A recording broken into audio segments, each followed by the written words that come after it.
ಮೇಲೆ ಆಸೀನರಾಗಿರ್ತಕ್ಕಂಥ ಎಲ್ಲ ಗಣ್ಯ ವ್ಯಕ್ತಿಗಳೇ ಹಾಗೂ ಈ ಶಾಲೆಯ ಶಿಕ್ಷಕರೇ ಹಾಗೂ ಪ್ರೀತಿಯ ವಿದ್ಯಾರ್ಥಿಗಳೇ ಹಾಗೂ ಹಳೆಯ ವಿದ್ಯಾರ್ಥಿಗಳೇ ಮತ್ತು ಈ ಪ್ರೆಸ್ ಮೋರೆ, ನಾನು ನಿಮ್ಮ ಎಲ್ಲರಿಗೂ ಈಗ ನಾನು ಭರವಸೆ ಒಂದು ಮಾತು ಕೊಡ್ತೀನಿ. ಈ ಶಾಲೆಯಲ್ಲಿ ಇಷ್ಟು ದಿನಗಳಿಂದನೂ ನಮ್ಮ ಶಾಲೆಯ ಎಲ್ಲಾ ಶಿಕ್ಷಕರು ತಮ್ಮ ಒಂದು ಪ್ರತಿ ಒಂದು ಕಾಯ ವಾಚ ಮನಸ್ಸಲ್ಲಿ ಮೊದಲಿಂದಾನು ಕೆಲಸ ಮಾಡ್ಕೊಂಡು ಬರ್ತಾ ಇದ್ದಾರೆ.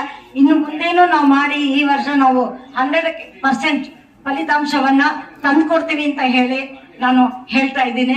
ಇದಕ್ಕೆ ನನ್ನ ಕೈಯಿಂದ ನಾನು ಏನ್ ಮಾಡ್ಬೇಕಾಗತ್ತೋ ಅದನ್ನು ನಾನು ಅವ್ರಿಗೆ ಆದಷ್ಟು ಸಹಾಯ ಮಾಡಿ ಒಳ್ಳೆ ಫಲಿತಾಂಶ ತಂದ್ಕೊಡ್ತೀವಿ ಅಂತ ಹೇಳ್ತಾ ನಾನು ಈ ನಮ್ಮ ಬೇಡಿಕೆಗಳನ್ನ ಪೂರೈಸಬೇಕು.